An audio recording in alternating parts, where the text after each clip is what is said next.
ada GHS, ketika ada gerak harmonik sederhana. Rekam ya Bu Fitri, punten diganggu. Oh iya. Ya.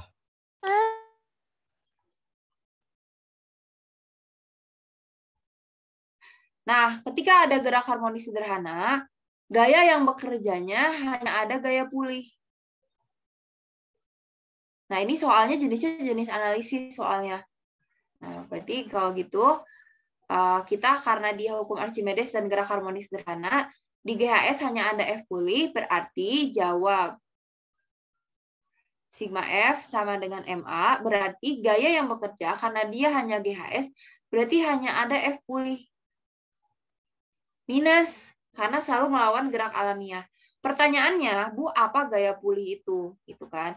Jadi misalnya saya punya bandul nih.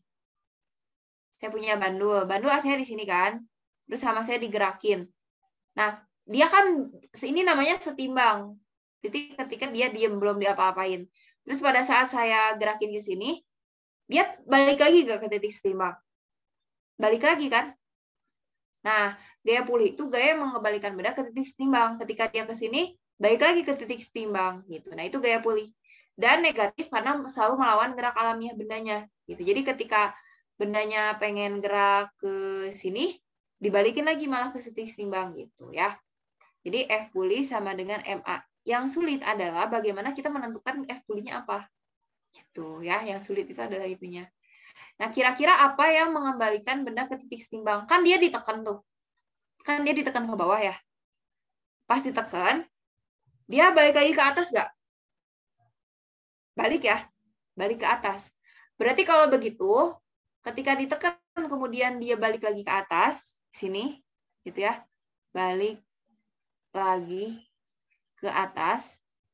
Berarti gaya pulih itu adalah yang searah dengan si arah geraknya. Jadi kayak contohnya ini deh. Contohnya misalkan saya mula-mula di titik setimbang. Terus kan waktu itu pernah dijelasin ya sama Bu Astri bahwa ini ada theta, terus ini W. Nah, kemudian kan diproyeksikan kan ada WX, ada WY. Nah, F pulih itu yang mana? Benda itu kan gerakannya pengen kemana? Pengen ke sini. Nah, maka F pulih itu adalah WX. Nah, di sini juga sama. Saat dia ditekan ke bawah, dia balik lagi ke atas. Artinya yang searah sama gerakan dia adalah gaya apa? Ikma berarti. Antara W sama FA. W atau FA yang arahnya balik lagi ke atas? FA. F apung, berarti gaya pulihnya F apung. Berarti di sini minus F apung sama dengan M. Nah, percepatan dari GHS adalah min omega kuadrat Y. Ya, coba kalian cek lagi tuh di catatan-catatan. Berarti kalau begitu, GHS-nya nggak dapet ya. Jadi tahu ya. Ini jadi bahasannya ini saya kasih notes di sini ya. Di GHS pertama yang ada di soal ini kita tahu bahwa ada yang namanya F pulih. Yang kedua percepatan GHS adalah min omega kuadrat Y.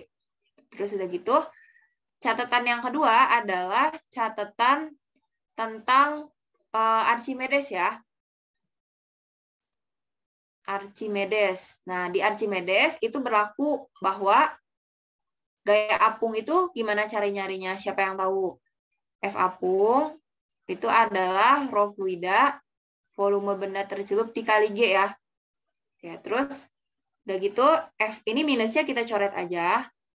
F apungnya kita ganti jadi rho fluida kali volume benda tercelup dikali G. Kemudian M omega kuadrat. Y-nya adalah apa Y-nya? Y itu adalah D ya tadi ya. Y-nya adalah D. Terus udah gitu, ini kan harus muncul L di sana, gitu ya. Nah, di sini kan gimana caranya kita memunculkan L? Oh, maaf, ini frekuensinya F ya, bukan 1. Kita memunculkan L. Apakah L itu berpengaruh terhadap gerak harmonis sederhana atau enggak? Nah, dari sini kita dapatnya. Nah, berarti karena dia itu nyelup semua, gitu kan ya. Jadi karena dia menyelup, enggak nyelup semua kan, hanya yang sebagian aja. Nah, berarti di sini M-nya kita ganti. kan berlaku ya.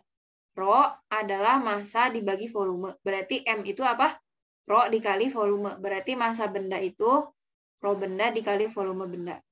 Berarti ini rho fluidanya adalah rho berapa sih? Rho 2 ya. Rho 2 kali volume benda tercelup kali G sama dengan M-nya adalah rho benda volume benda kali omeganya kita bikin jadi 2πf dikali D. Gitu. Terus udah gitu, volume tongkat itu apa ya? Luas alas dikali tinggi, ya nggak? Volume tabung kan, tongkat bentuknya tabung. Berarti kalau begitu, luas alas dikali tinggi. Oke, berarti kalau begitu, volume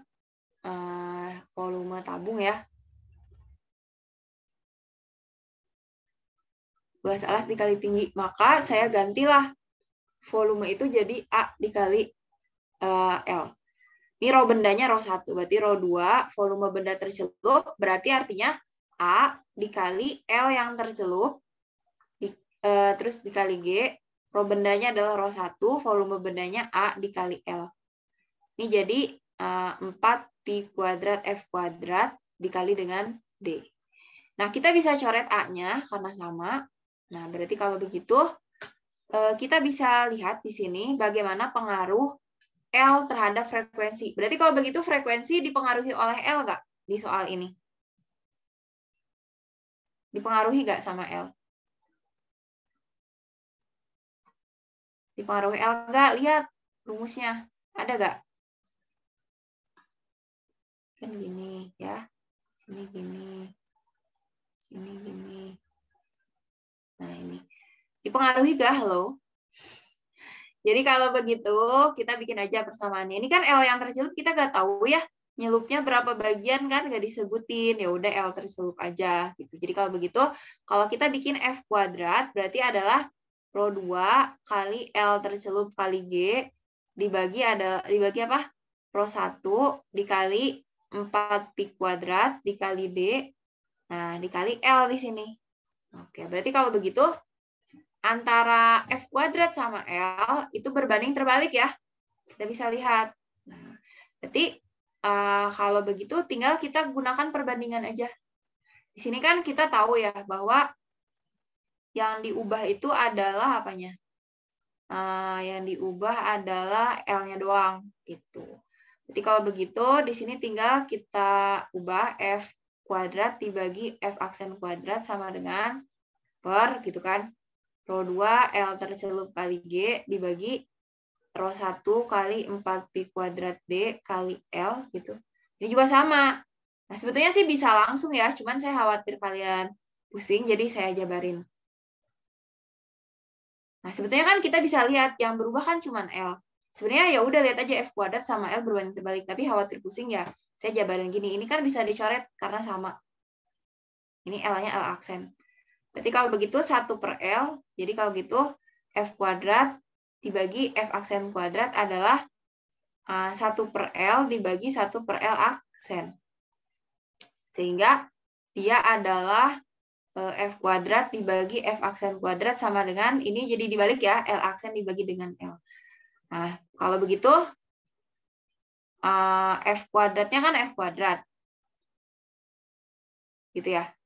Dibagi dengan F aksen yang kita cari, L aksennya kan jadi 4L. Dibagi dengan L-nya L. Nah, kita coret aja ininya.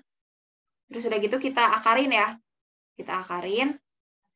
Berarti kalau begitu jawabannya F dibagi F aksen adalah 2/1.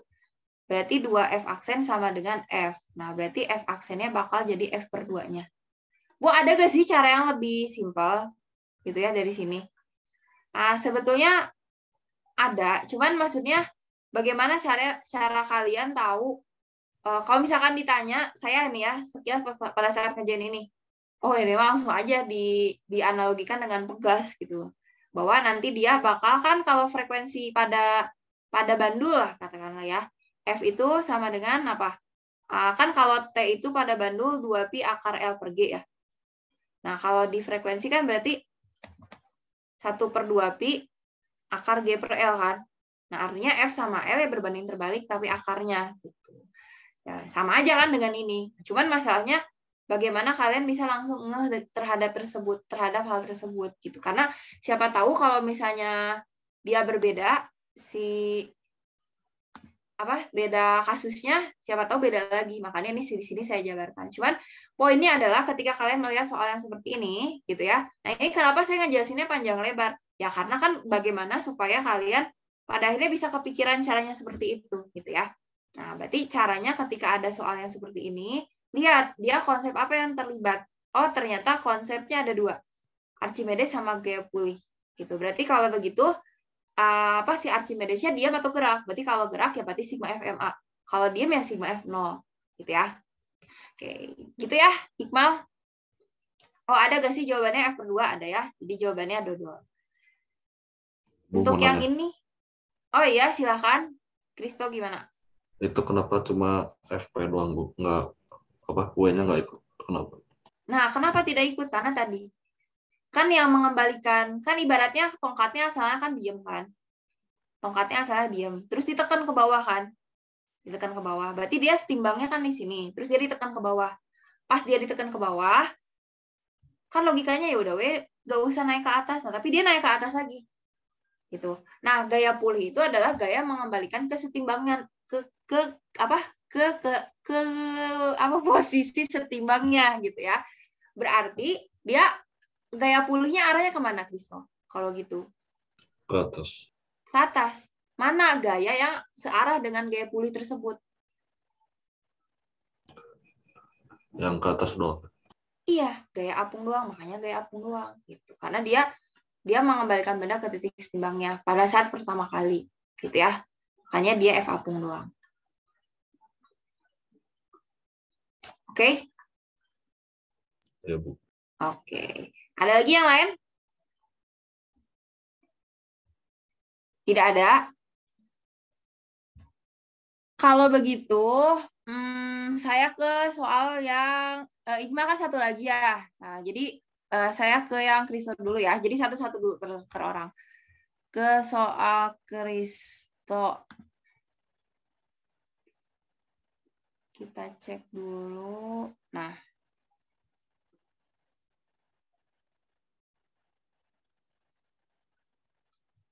Ya, semuanya sambil ikut sama-sama belajar ya. Kita belajar bareng. Dari Kristo. Kok gitu sih?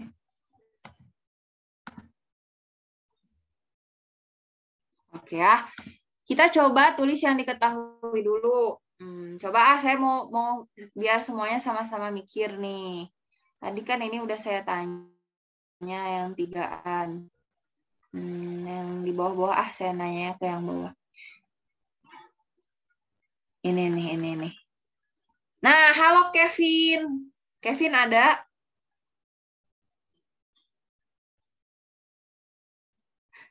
Teta deh, Teta. Oke, Teta ada? Ada. Nah, Teta coba ya. Sebuah kalkulator menggunakan panel surya 4 cm kali 1 cm. Berarti apanya tuh? Luas. Gak sih? Ya kan? Betul ya. Luasnya adalah 4 cm dikali 1 cm. Pada tegangan 30 volt. Berarti apanya, Teta? V. V-nya adalah 30 volt. Arus berarti? I. 2 miliampere. Diubah jadi 2 kali 10 min 3. Ini diubah gak, Bu? Diubah ya. Kan jadi 4 cm persegi atau 4 kali 10 min 4. Jika panel surya mengubah 20% energi cahaya listrik, nah apa maksudnya? Coba, Teta, ditulisinnya gimana kira-kira? Panel surya mengubah 20% energi cahaya listrik. Energi cahaya listrik. Apa ya? Berarti kalau begitu yang diubah dari mana ke mana panel surya itu mengubah apa jadi apa? Cahaya jadi energi listrik. Cahaya jadi listrik. Jadi dia inputnya adalah cahaya. Outputnya adalah listrik. Gitu ya. Tapi yang jadi listriknya cuma 20% gitu maksudnya ya. Jadi kalau begitu kita katakan itu efisiensi. Itu adalah 20%. Jadi ada persentase artinya efisiensi. Maka intensitas cahaya minimal yang harus diterima panel surya. Oke, yang ditanyakan adalah intensitas cahaya yang harus diterima si panel surya itu berapa. Artinya intensitas cahaya itu sebagai input atau output, Mirong? Inputnya. Gitu ya. Nah, berarti setelah kita tulis nih yang diketahui ya, konsep apa? Coba Mirong, kata Mirong yang terlibat di soal ini. Itu bukan sih Bu yang ada efisiensi sama dengan input per output. Ada efisiensi yang pertama. Terus yang kedua? Daya. Oke, kita tulis ya. Jadi efisiensi itu adalah rumusnya ya. P out dibagi P in dikali 100%. Terus tadi kata Mirong ada konsep daya. Secara general daya itu adalah apa?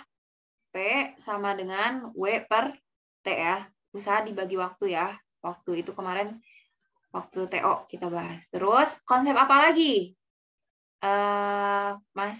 Masih Mirong deh. Bis daya ada apa lagi nih? Ini ada V sama I apa artinya?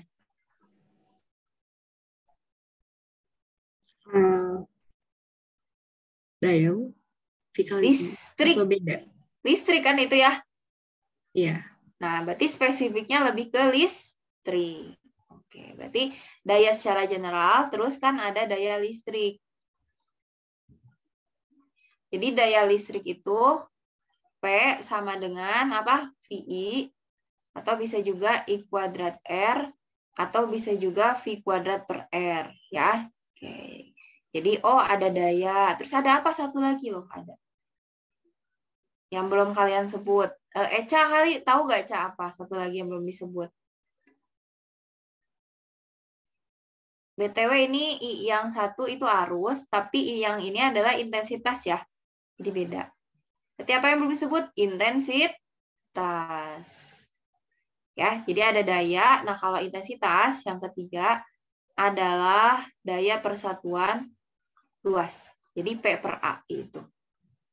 P per A. Oke, kita udah tahu, ini konsepnya ada ini nih, ya. Cuman kan ibaratnya gimana cara kita tahu bahwa, itu ada ini nih. Ya, dengan banyak latihan, dengan banyak kita diskusi, jadi nanti kebanyakan bakal tahu. Nah, terus bagaimana sekarang kita menghubungkan ini, gitu ya. Nah, cara menghubungkannya adalah sekarang pertama kamu lihat dulu ya. Ketika ada yang seperti ini, berarti dia, ini kan yang menghubungkan antara satu dengan yang lainnya kan rumus yang ini ya, efisiensi. Nah, berarti kita coba jawab pakai persamaan efisiensi. Ke inian terlalu bawah. Nah, gini ya. Jadi kita tulis bahwa efisiensi sama dengan P output dibagi P input dikali 100%. Nah, efisiensinya adalah 20%. Berarti 20% outputnya apa sih? Listrik kan? P listrik. Inputnya apa? Cahaya dikali 100%. Persennya boleh kita coret. 2-nya kita coret. Berarti ini saya bikin jadi 2/10 ya. 2/10 sama dengan, tadi T kan di bawah. T tadi IPA. IPA berarti P listriknya dengan yang dikasih tahunya seperti yang di atas, P listriknya pakai yang mana IPA?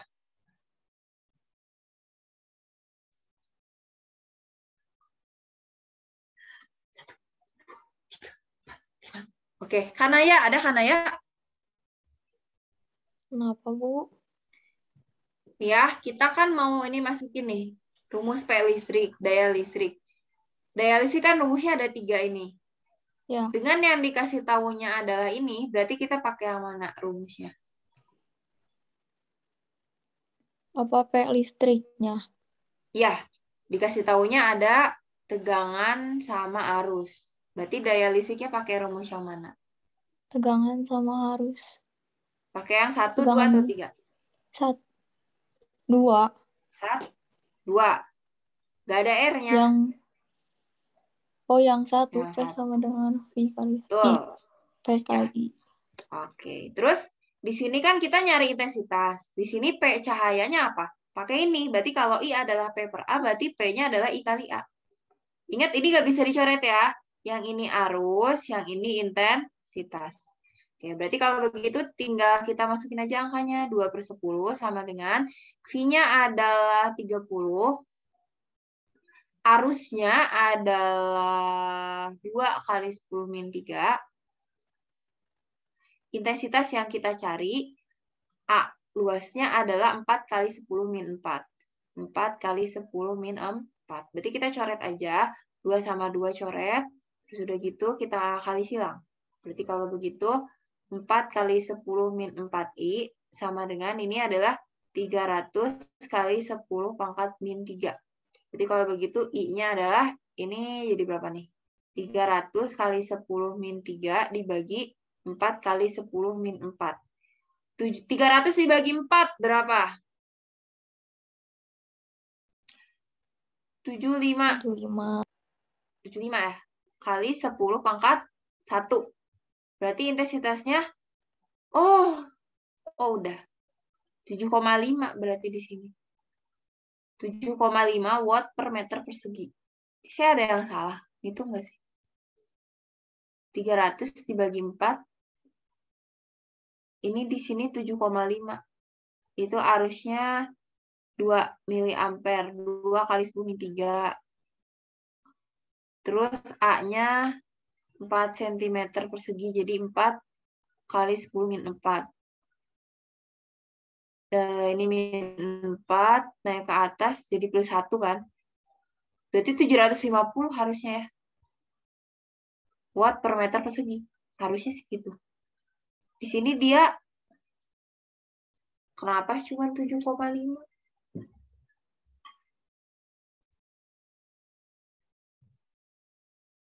Apakah, ada saya salah gitu nggak? Khawatir misalnya saya salah. Kadang saya suka salah. Ya? Itu tuh, nggak jadi. Salah baca. Nah, nggak jadi. Salah baca tadi kirain P sama dengan I kali. Kayaknya maksudnya itu salah baca. Bener. P-nya I kali A ya. Udah ya, berarti jawabannya itu kayaknya ini mungkin ini 30 kali 2, 2-nya coret. 300 kali 10 min 3. Aduh, kecoret. Bawahnya 4 kali 10 min 4. 10 min 4 naik ke atas kan. Jadi 10 pangkat 1. Iya, bener. Nggak ada yang salah. Ya udah, kita anggap D aja ya jawabannya. Oke, gitu ya. Kristo, ada pertanyaan dari Kristo? Tidak ada? Udah, Bu. Ya. Terus kita lanjut ke soal Bita dulu ya. Nanti habis Bita ke Ikmal lagi. Nomor berapa itu teh, Bit? Nomor 5 atau nomor 6? Bentar. 5, 6. Oh, 5 sama 6. Dulu aja. 5 dulu. Mana? Dari Bita. Ya, ada soal ini. Coba pakai konsep apa? IPA udah saya tanya. Indi, konsep apa nih? Soal Bita nomor 5.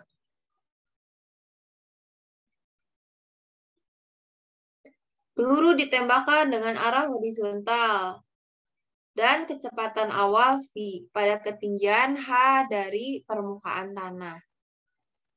Berarti ini kalau soal-soalnya tipenya seperti ini, berarti apa dong? Konsep apa? Indi ada, Indi?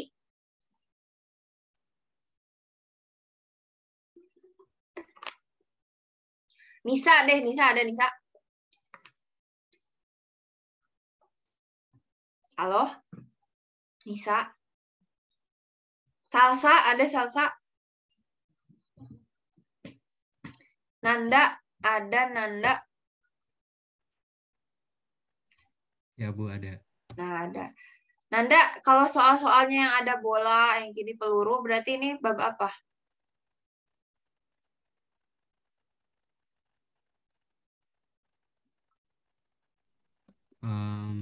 Parabola. Parabola ya. Nah, jadi kemungkinannya bisa vertikal atau parabola. Kenapa parabola? Coba kita gambarkan dulu ya. Kita gambarkan dulu yang diketahuinya. Sebuah peluru ditembakkan dengan arah horizontal, tapi dari permukaan tanah. Ya gini nih maksudnya. Jadi kan ada apa? Bukan benda, tempat yang tingginya H. Terus ada peluru. Peluru ini ditembakkan horizontal tuh maksudnya kayak gini ya. Nah, kalau ada kata-kata ditembakkan horizontal, ini artinya adalah, nah, V0-nya sama dengan V0 X. Artinya V0 Y-nya 0 ya. Kalau seperti ini. Sehingga kalau dia dilempar horizontal, nah dia akan membentuk lintasan parabola. Sehingga ini parabola. Gitu. Terus, udah gitu. Jika gesekan dengan udara diabaikan, maka berapakah jarak horizontal yang ditempuh peluru itu bergantung pada apa gitu ya. Jarak horizontal maksudnya X ya. Jadi yang dicari itu adalah X-nya bergantung pada apa. Nah, apakah bergantung pada kecepatan awal? Apakah apa gitu ya. Ini V0X-nya berarti dikasih tahu adalah V. Nah, berarti kalau kita mau mencari X, ingat persamaan yang ada di parabola. Jadi kalau persamaan yang ada di parabola, itu kan ada dua ya, terbagi dua, ada persamaan di sumbu X, sama persamaan di sumbu Y.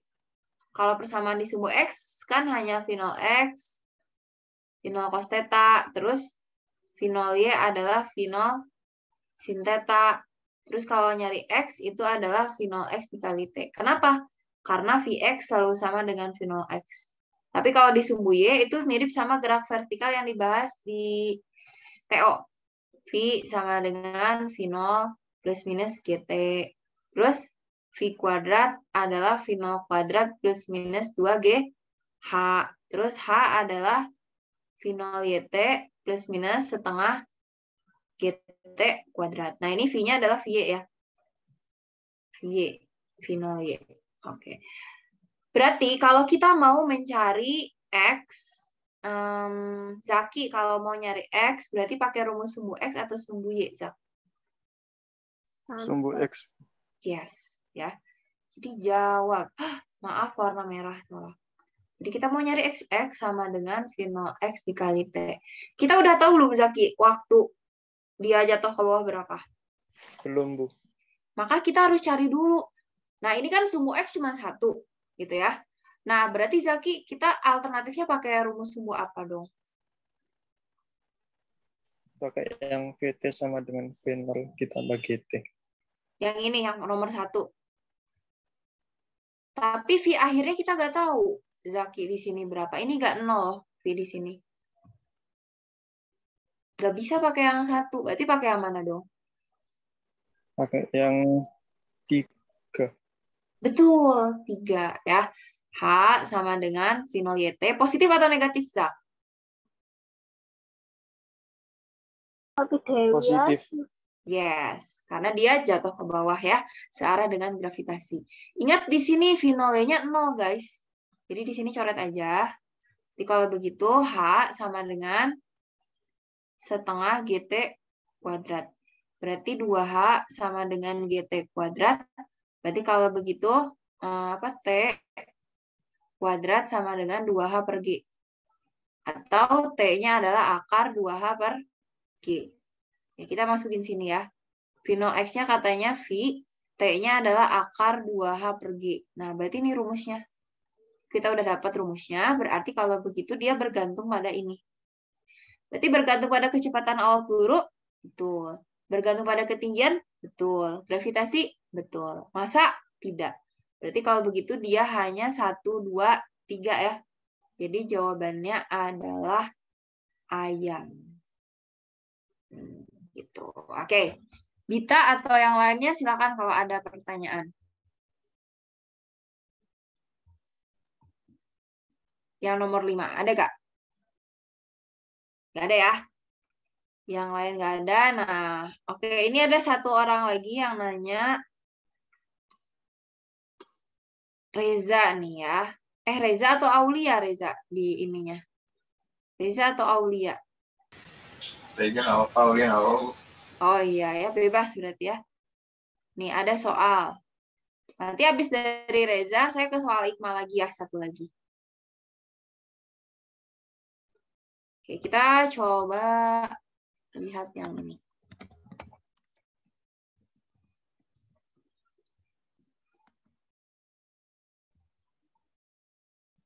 Nomor ini. Kita lihat ya, soal nomor 50. Batang tidak bermassa, panjangnya adalah 2R. Jadi dari sini sampai sini itu 2R katanya. Dapat berputar di sekitar sumbu vertikal, jadi sumbunya ini ya. Jadi karena dia batangnya seperti ini, jadi kalau dia masuknya sumbunya vertikal, berarti ini sumbu, ini porosnya nih yang di sini. Jadi dia muternya gitu ya. Sistem berputar dengan kecepatan sudut omega ketika kedua massa M berjarak sejauh R dari sumbu. Oke, jadi ini keadaan pertama yang atas. Gini ya. Keadaan pertama yang atasnya. Nih, mana-mana. Keadaan 1, ini keadaan 2. Nah, berarti karena ada keadaan 1, keadaan 2, kita masing-masingnya masih remang-remang. Ini pakai apa gitu ya, tulis aja. Jadi ada keadaan 1, ada keadaan 2. Gitu. Di sini ada 2 benda kan, massanya sama-sama M. Gitu. Berarti kalau begitu, ada M1, M2 sama-sama M. M1-nya M, M2-nya M. Terus kita bisa lihat juga di sini, ini kan poros nih yang ini. Nah, R1-nya adalah R, R2 juga R. Sistem berputar dengan kecepatan sudut omega ketika kondisi pertama. Berarti omega awalnya adalah omega. Massa secara simultan ditarik sejauh R/2. Intinya ditarik aja. Menjadi R/2 keadaannya. Berarti massa 1, massa 2 itu masih sama. M1 aksen masih M, M2 aksen masih M, tapi R1, R2, R1 aksennya malah jadi setengah R. R2 aksennya juga setengah R. Gitu ya. Berapakah kecepatan sudut yang baru? Berarti omega aksennya berapa? Gitu ya. Jadi yang dicari adalah omega aksen. Nah, ketika ada 2 keadaan, yang berubah adalah omeganya. Menurut kalian, siapa yang tahu ini babnya bab apa? Boleh langsung ngomong aja. Kalau mager ngomong malu, boleh di chat. Siapa yang tahu ini babnya bab apa? Ada yang tahu? Kalau yang kayak gini? Apa, Kriso? Inersia. Inersia, betul. Inersia itu berarti bab rotasi ya. Jadi ini bab dinamika rotasi. Spesifiknya adalah apa hubungannya sama omega gitu, inersia tersebut. Jadi ketika, jadi kan kalau misalnya kalian ada 2 keadaan, kecepatan berubah kan hukum kekekalan momentum ya. Nah, tapi kalau misalnya, ini kan gerakannya kamu lihat dulu, muter atau bergerak lurus. Oh, ternyata muter atau rotasi. Berarti kalau dia muter atau rotasi, berarti dinamika rotasi. Berubah nggak? Ada yang berubah, ternyata omeganya berubah. Berarti kalau omeganya berubah, 2 keadaan, hukum kekekalan momentum sudut. Momentum sudut. Gitu ya. Dihukum kekekalan momentum sudut itu, emang momentum sudut itu apa, Bu? Gitu ya. Nah, kalau momentum sudut, jadi saya review ya. Review sedikit lah, singkat. Review tentang momentum sudut.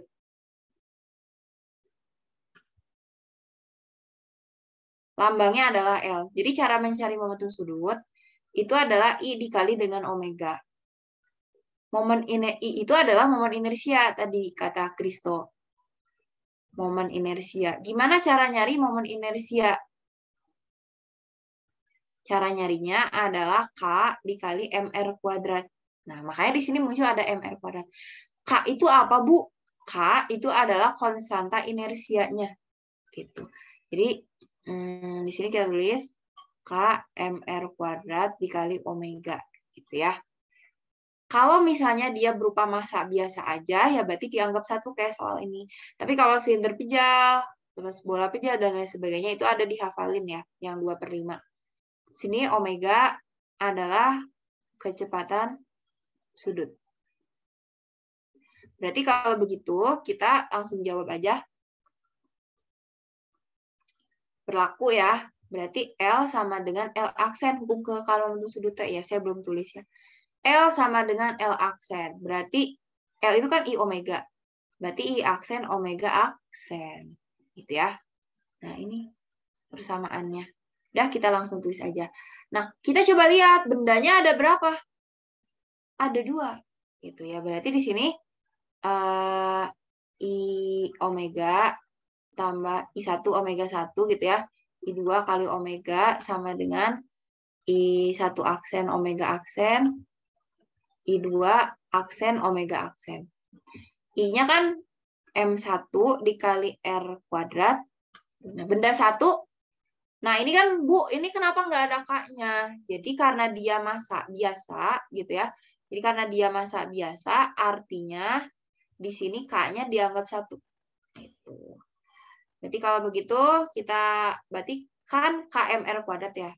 Benda 1 berarti M1 kan? M1 itu kan M, R1 itu R. Jadi I1 sama I2 itu bakal sama. Ditambah M1-nya langsung aja ya, saya tulis M. Terus ditambah I2-nya berarti, maaf, omega-nya belum. Kecepatan sudutnya kan awalnya omega. Ditambah, ini jadi apa? M, R kuadrat omega, gitu. I aksennya sekarang jadi berapa? Nah, M dikali R-nya itu jadi setengah R. Dikuadratin gitu ya. Setengah R kuadrat kali omega aksen ditambah M kali setengah R kuadrat dikali omega aksen. Nah, berarti ini kan 2 ya, jadi 2 kalinya ya. 2 MR kuadrat omega sama dengan, ini kan kalau di ini jadi 1/4 R kuadrat gitu ya.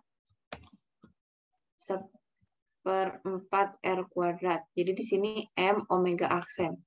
Ditambah 1/4 R kuadrat M omega aksen. Kita coret aja yang bisa dicoret. Itu adalah siapa? MR kuadrat. MR kuadrat. MR kuadrat dicoret.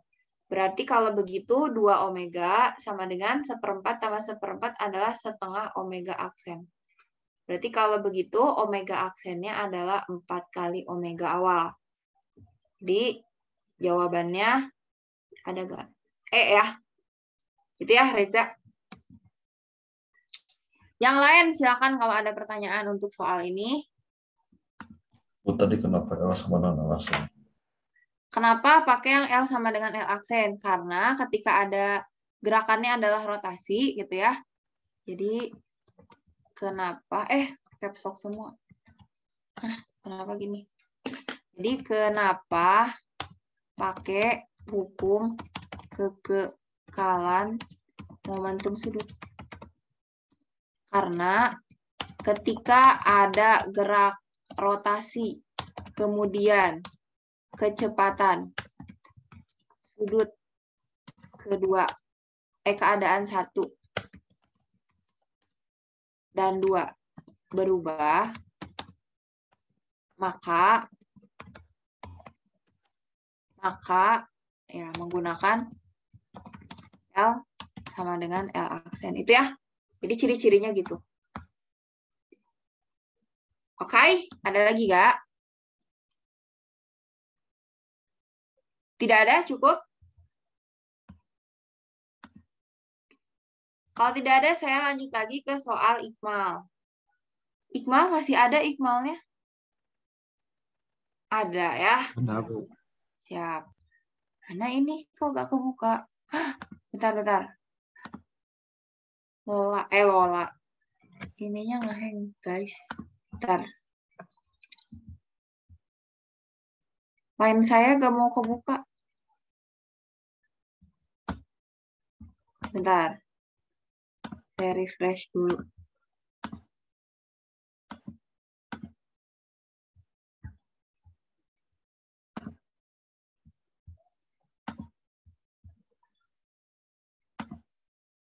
Kenapa ya? Bentar. Lainnya nggak mau kebuka.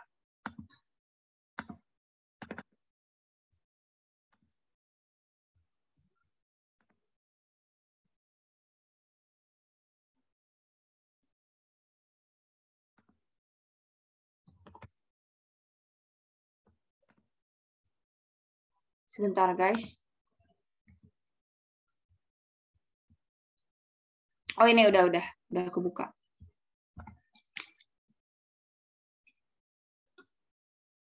Salah. Ikmal dulu ya. Yang Ikmal. Nah, ini ya. Satu soal dari soal Ikmal.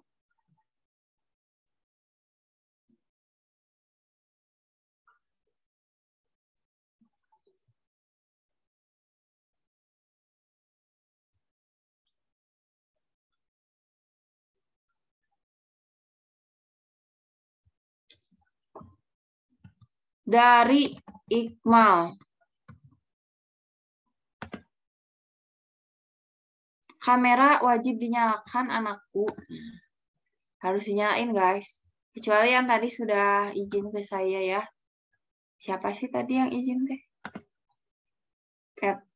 Itu siapa? Zaki, Mirong. Terus bukan. Eta. Ya, nomor 47. Sebuah benda masanya 5 kilo. Oke ya, jadi kita tulis diketahui masanya adalah 5 kilo. Diikat tali dan diputar pada suatu bidang vertikal. Jadi diputar ya. Ngek gitu.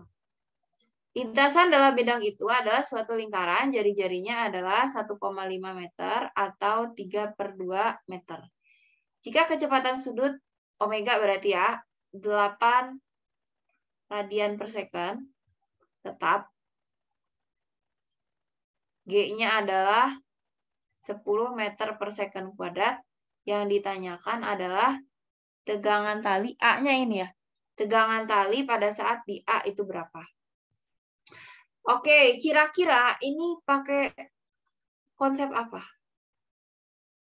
Tadi kan saya nanya baru ini sini udah saya tanya.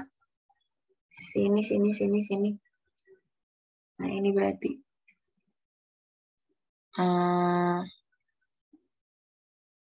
siapa ya, bingung lah. Banyak orangnya gini. Ikmal, tentang apa kira-kira mal? Tanya lagi ya si Ikmal. Si Ikmal justru nanya, ibu nanya balik. Ini muter atau bergerak? Ini gerak apa diem mal gitu deh. Gerak. Geraknya lurus atau muter? Geraknya muter. Muternya kira-kira rotasi atau melingkar? Bolanya teh. Beda ya, kalau rotasi berarti si bolanya muter tuh kayak ngegelinding. Kalau melingkar si bolanya gitu. Kira-kira ini muter atau rotasi? Muter. Muter. Nah, gitu ya. Jadi cara pakainya yang mana? Lihat diem atau gerak. Terus kalau gerak berarti geraknya lurus atau muter. Muter nih, muternya rotasi atau melingkar gitu ya. Ternyata dia adalah melingkar. Berarti ini masuk terus karena ada gaya muncul di sini, tegangan tali kan gaya. Berarti ini masuk dalam dinamika gerak melingkar ya. Ini saya kasih notes. Dinamika gerak melingkar. Nah, sebetulnya konsep dinamika gerak melingkar itu satu aja guys. Tapi yang sulit itu adalah menganalisisnya, serius gitu ya. Nah, tapi gini, konsepnya hanya satu. Ketika gerak melingkar, pasti sigma F sama dengan M dikali A sentripetal. Udah satu itu dinamika gerak melingkar mah.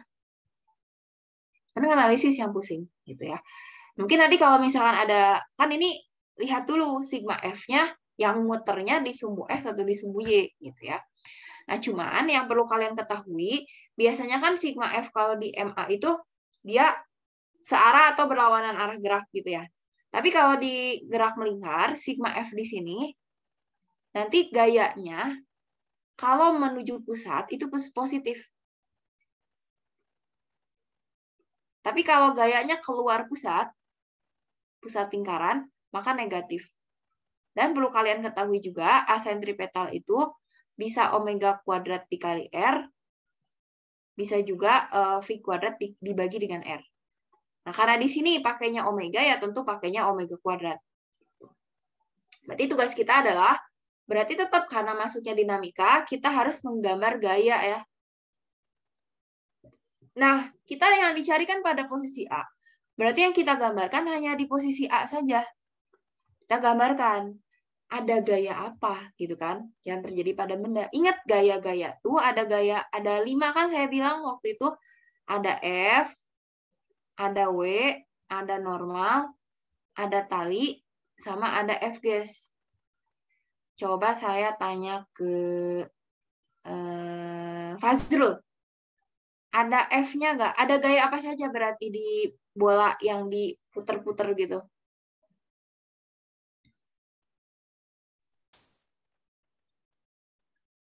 W ada nggak? Gaya pulih kan, Bu? Ada nggak? Gaya pulih, GHS yang bergetar. Emang dia bergetar? Mau enggak nih? Kan melingkar. Kalau melingkar mah gaya-gayanya tuh sama lagi ke sini. Balik lagi ke sini. Mau. Nah, lihat ada F nggak di bola? Kan yang bergerak bola kan? Ada F-nya nggak? F luar. Dorong atau tarik? Ada.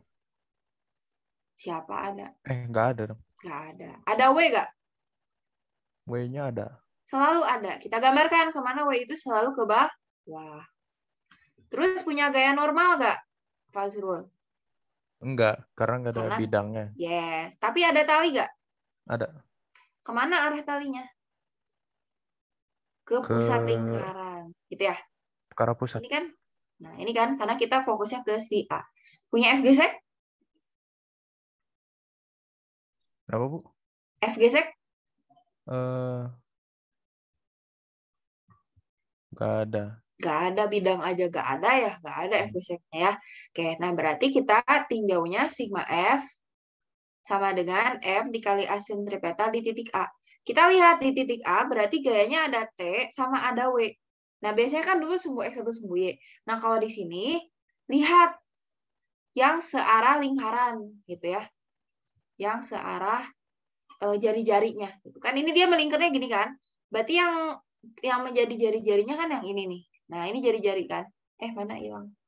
Jari-jari kan. T udah segaris belum sama jari-jari? Udah ya. Jadi ini saya kasih ini catatan juga. Segaris dengan jari-jari R. Nah, W-nya udah segaris belum sama jari-jari? Belum. Maka harus diproyeksikan. Kita proyeksikan. Nah, gitu ya. Nah, berarti kan ini ada teta nih di sini. Iya, teta ada kan? Teta masih ada, maksudnya teta. Teta masih ada kan? Belum tidur teta? Ada. Oh, ada.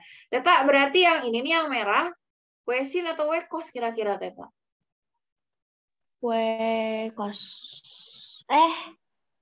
W. Kenapa? Ini saya giniin aja ya. Berarti teta ini nih. 30 ini sama 30 ini sama nggak? W sin.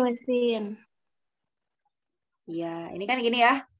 Ini sama gini kan sama nih, sehadap.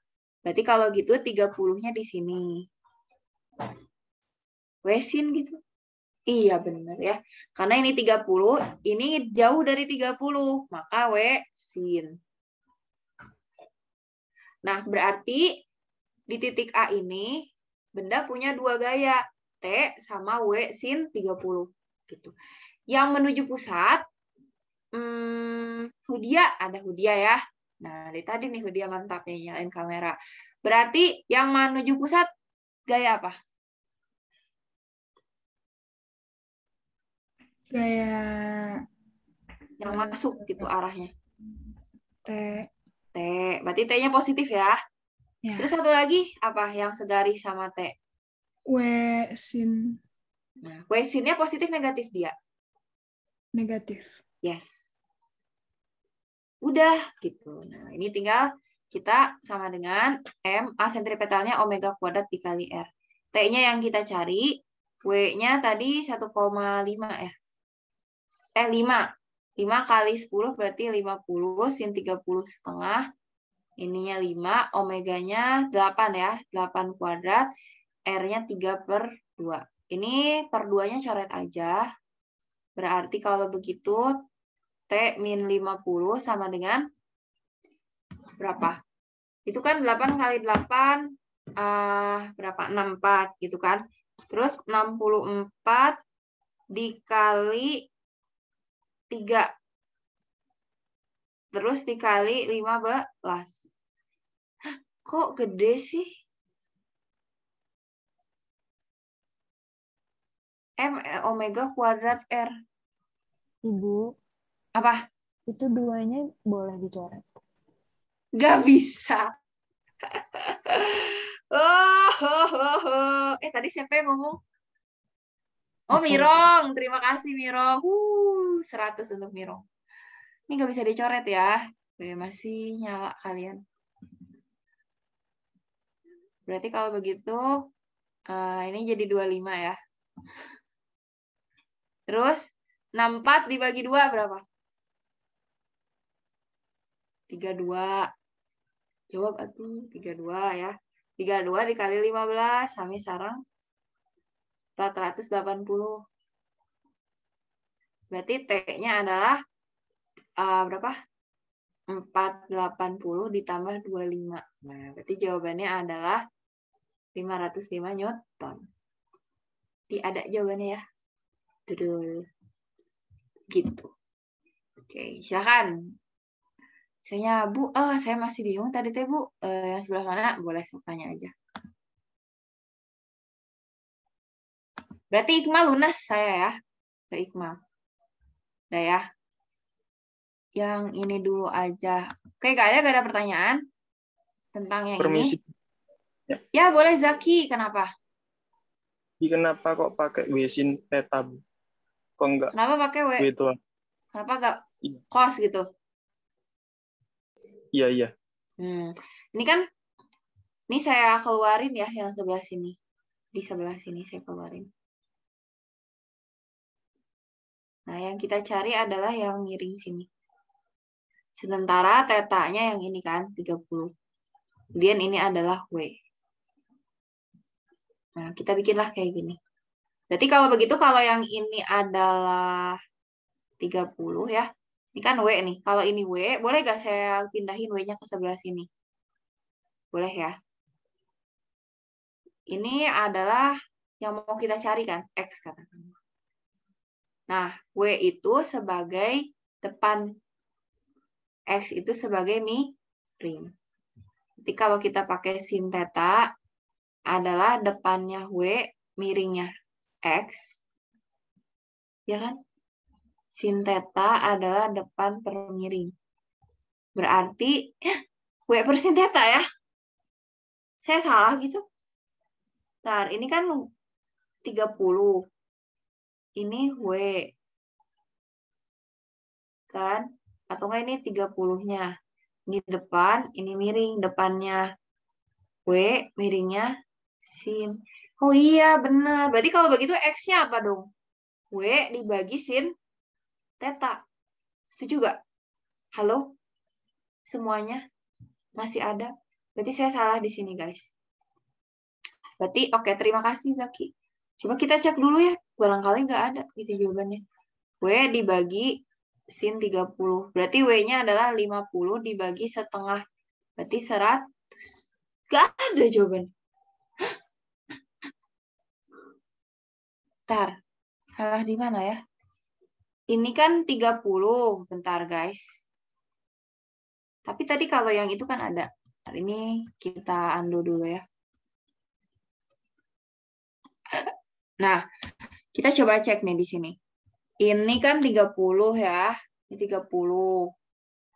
Ini W-nya di sebelah sini. Ini W sin theta-nya yang ini. Nah, berarti kalau ini 30, 30-nya di sini lagi. Ini. Berarti depan per miring. Tapi kenapa gak ada jawabannya? W-nya kan 50 dibagi setengah 100. Berarti harusnya 580. Tapi gak ada.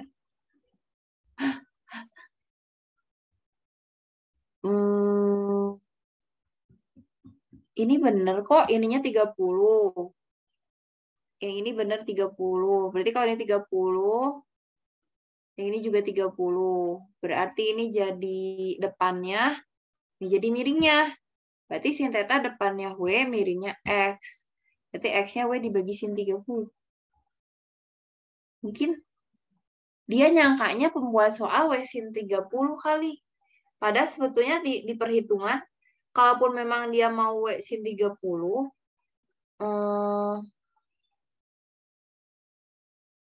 dia harusnya, ini kan bener ya, ini kan bidang miringnya kan, ini bener kok.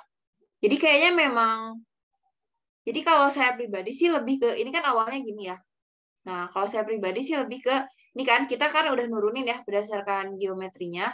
Jadi kalau X itu W dibagi sin-nya ya, tadi pada saat kita diturunkan. Karena kan biasanya kita bikinnya ini kan, misalnya,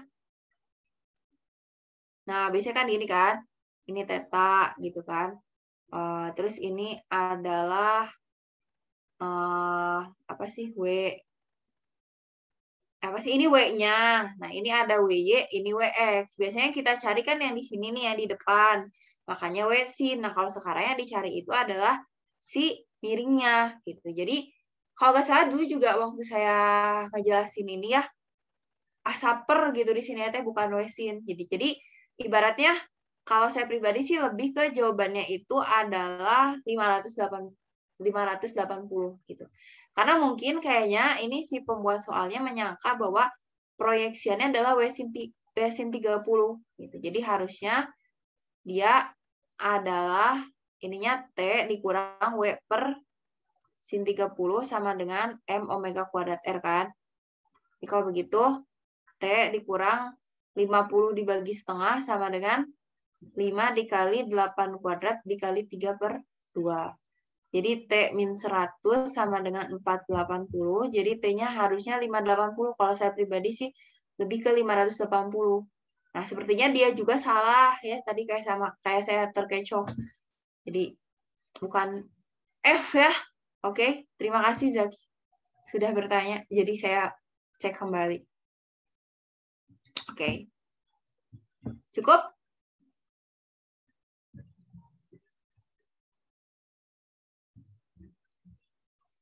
Kalau cukup, saya mau tanya lagi ya. Saya mau bahas yang ini nih, yang Kristo. Mana sih? Kok nggak bisa? Oh, enggak.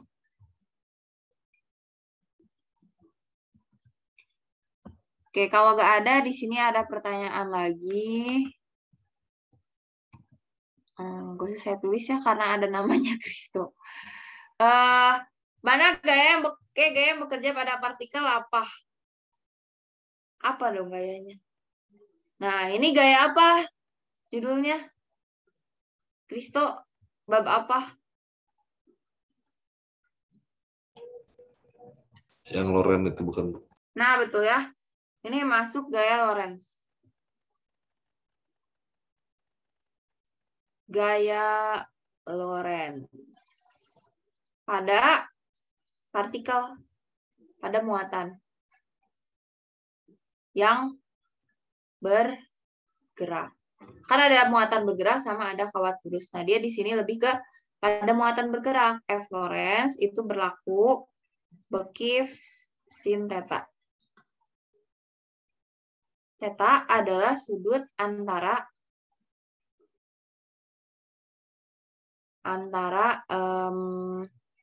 V dan B. B dan V-nya. Oke, coba kita cek ya yang nomor 61. Partikel bermuatan Q plus ya. Oh ya, jangan lupa. Ini mah kayaknya nggak perlu arah-arah sih. bergerak dengan kecepatan v. Jadi diketahui ada v, ada Q, terus ada V. Memasuki daerah bermedan magnet konstan B. Jadi ada B juga. Arah medan B ke kanan ya. Jadi B-nya ke kanan. Dan titik O berada di tepi daerah bermedan magnetik. Jadi ini V-nya, B-nya ke sini. Berarti saya boleh tuliskan B-nya ke sini.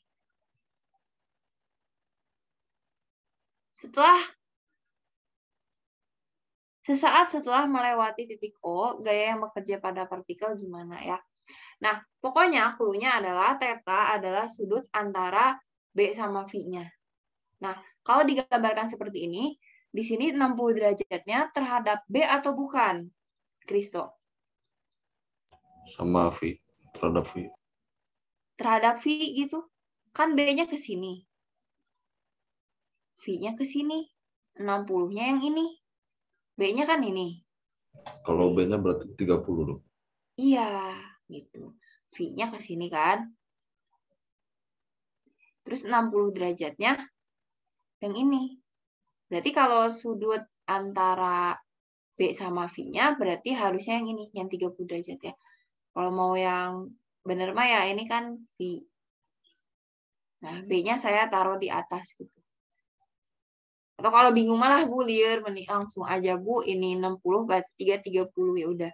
Berarti kalau begitu tetanya bukan yang 60, tapi yang 30 derajat. Ini 30 derajat. Ya udah. Berarti F Lorentz sama dengan B QV sin 30. Sin 30-nya setengah, ya udah setengah. Di sini QVB. Sehingga jawabannya adalah bebek. Gitu ya.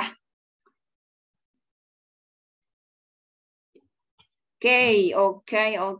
Ternyata udah 22.20. Gimana nih? Masih mau belajar atau mau udahan, guys? Ibu, Ya? mau nanya, itu V-nya ngambil yang sin 30, soalnya yang tegak lurus sama B-nya bukan? Ya, boleh gitu juga. Yang tegak lurus sama B. Yang tegak lurus sama B. Jadi dia BV cos 60 gitu. Pokoknya mah, dia ngambilnya 30 gara-gara kalau 60 derajat itu bukan sudut antara B sama V kan? Bener nggak? Iya, V-nya ke nggak jadi sini. deh Bu, ngerti. Gitu ya. Jadi ini kalau kita, ini mah 60 mah terhadap si ini. Sementara kita mintanya terhadap B ya. Oke, ada lagi? Bu, kalau ditanya lintasannya gimana? Nah, kalau ditanya lintasannya, kan ini ada beberapa kemungkinan ya. Kalau misalnya dia membentuk sudut, kalau misalnya kayak pada muatan yang bergerak, itu ada 3 kemungkinan kan. Karena ini dia membentuk sudut, kalau dia membentuk sudut, ya, ini berarti dia masuk ke V dan B membentuk sudut.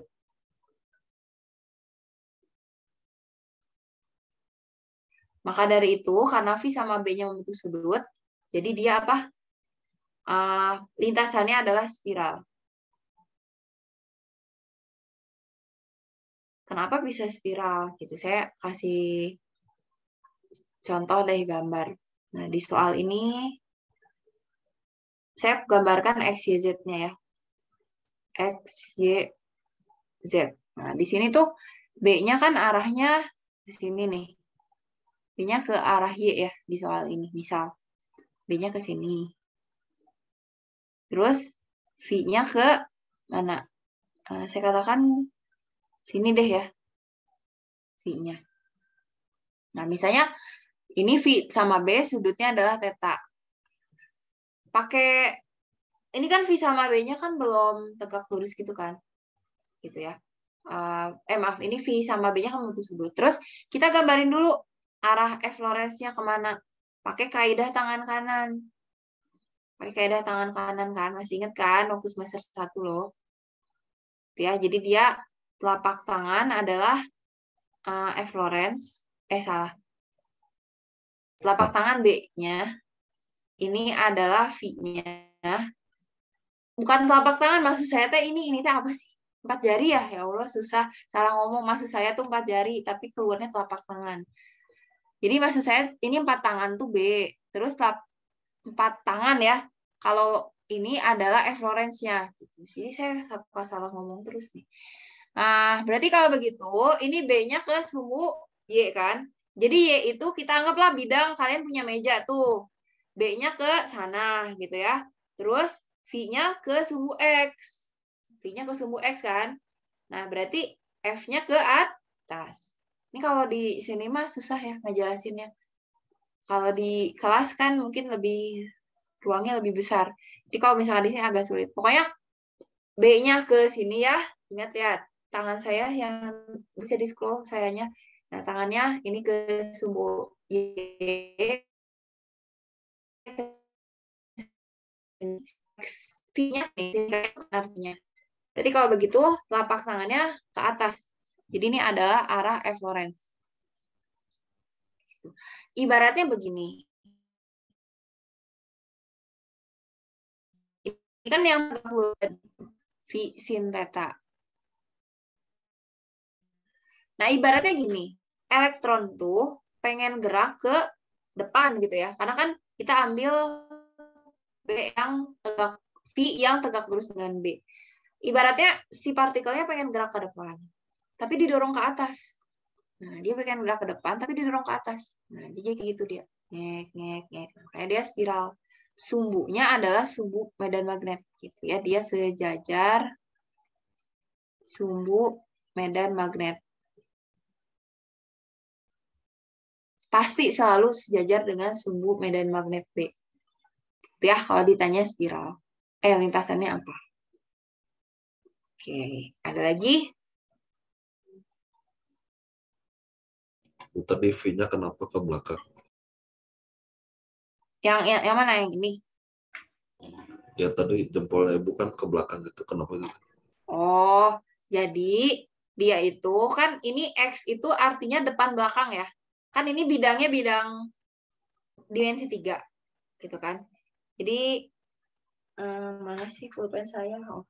Dia bidangnya kan dimensi 3. Berarti ke dimensi 3 itu kan ada kiri kanan, ada depan belakang, sama ada atas bawah kan. Nah, ini saya misalkan B-nya adalah ke kanan, X-nya ke depan. Gitu ya. Makanya dia ke kanan, X-nya ke depan ke sini. Berarti kalau begitu, efflorescence-nya ke atas. Jadi saya misalkannya gitu. Si sin theta-nya ke depan. Karena X positif ke depan. Gitu ya. Ya, Bu. Oke. Sip, ada lagi tidak? Sok tanya atuh, nanya ke apa gitu. Cuman ini kalian masih mau, ini masih ada yang belum terbahas. Oh, ada theta ini. Yang Ibu Bita tuh juga mau belum nanya, Bu. Ibu. Ya, boleh siapa itu tadi? Itu tuh jadi tuh si B tuh harus tegak lurus sama V atau V-nya itu harus dikebein. Bingung. Harus tegak lurus. Karena kan biar apa ya? Karena dia memang ibaratnya sumbu X sama sumbu Y sama sumbu Z saling tegak lurus gitu. Jadi maksudnya ini yang harus ditegak luruskan itu biar kita gampang menentukan dia lintasannya kemana gitu. Kalau dari segi perhitungan, jadi jangan sampai gini, kan ini V sama B nih gitu ya. Nah, ini kalian tegak lurusin. Maksudnya gini, kalian tegak lurusin kan jadi V sin theta. Terus kalian masukin ke rumusnya QVB sin theta. Jadi nanti ada sin thetanya ada 2. Nah, jangan sampai kayak gitu. Jadi harus paham gitu ya. Jadi kalau kalian mau memproyeksikan jadi B tegak lurus sama V, berarti sin thetanya gak usah ada di sini rumusnya nanti pada saat di perhitungan. Gitu. Tapi kalau misalnya kita mau pakai di sini sin theta, ya kamu gak usah V-nya gak usah diproyeksiin gitu dalam matematisnya gitu ya. Tapi ini dalam hal apa sih? Dalam hal apa sih namanya teh? Maksud saya teh. Ini untuk menentukan arah aja yang harus ditegak luruskan tuh. Berarti itu bisa diganti jadi B V cos theta. Cos tapi kita yang pakai yang 60. Ya, boleh. Asalkan dia tegak lurus. Gitu ya. Betul. Jadi boleh tadi kalau kata Teta, saya mah mau pakainya BKV cos 60 ya boleh. Asalkan V sama B-nya tegak lurus. Karena toh hasilnya sama-sama kan. Cos 60 sama-sama setengah. Gitu ya. Oke? Oke, makasih Bu. Oke. Nah, tapi di sini Teh, kalian masih mau ini kah? Tapi ini masih banyak yang belum saya jawab. Dari Dita belum beres, dari Kristal belum beres, sama dari Tete juga belum beres. Apa buat nanti lagi aja atau gimana? Waktunya sudah habis. Halo? Kalau kalian nggak jawab, berarti sampai subuh aja. Mana tuh nggak dijawab?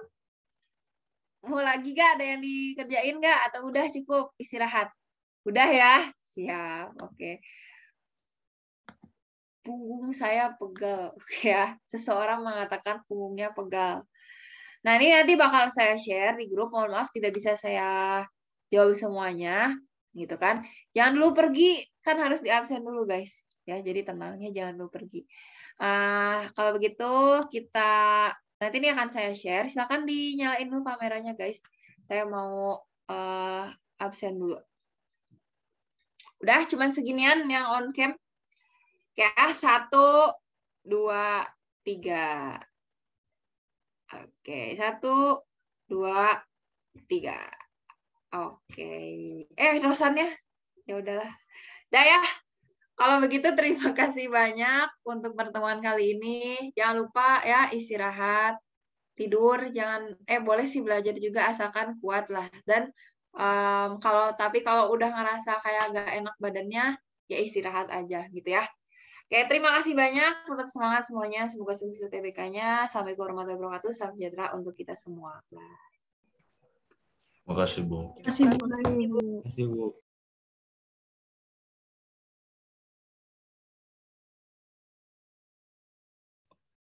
Oke, terima kasih Bu Fitri.